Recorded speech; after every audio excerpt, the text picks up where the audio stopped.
Hello, so today I'm going to show you how to make, honestly, probably a version of one of my favorite dishes, prawn sagnaki, but we're going to do it with cod and chorizo. It's going to be smoky, it's going to be spicy, it's going to be delicious. The whole thing with sagnaki is basically it's a kind of tomato stewed seafood kind of dish with feta on the top that's then grilled, and it's a kind of classic Greek dish, but I'm going to do a version that involves chorizo and cod instead of prawns. The first thing is to fry off our chorizo. So I've got my pan here, which I'm just going to pop on the heat, and I'm using a fresh chorizo sausage, but you could use dried if you'd want to. So come around, and we're just going to squeeze it out of its casing like so.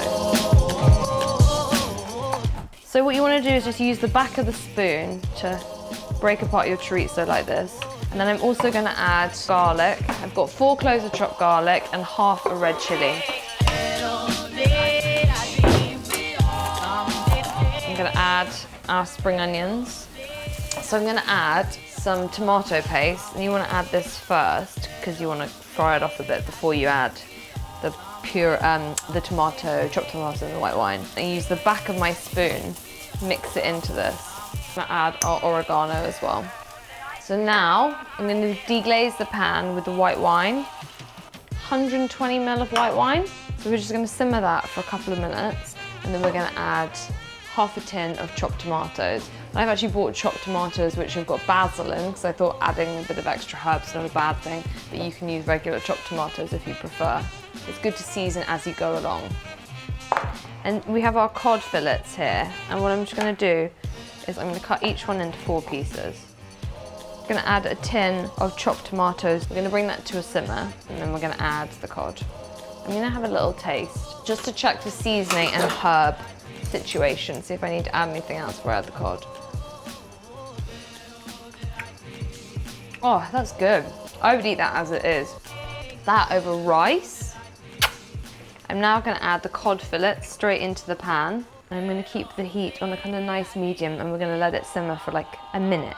We've got some feta cheese, which I've just crumbled, a few tablespoons of fresh parsley, chop through them like so. We're going to add the feta and the fresh parsley, and then we're going to pop the whole thing under the grill so it becomes nice and bubbly. It's going to be absolutely delicious. Because what's going to happen is when it goes under the grill, the cod is going to carry on cooking as well, so we don't want to overcook it. That's the key. So I'm just going to add my parsley now. Give that a gentle stir through. We're going to add the feta cheese on the top, straight under the grill.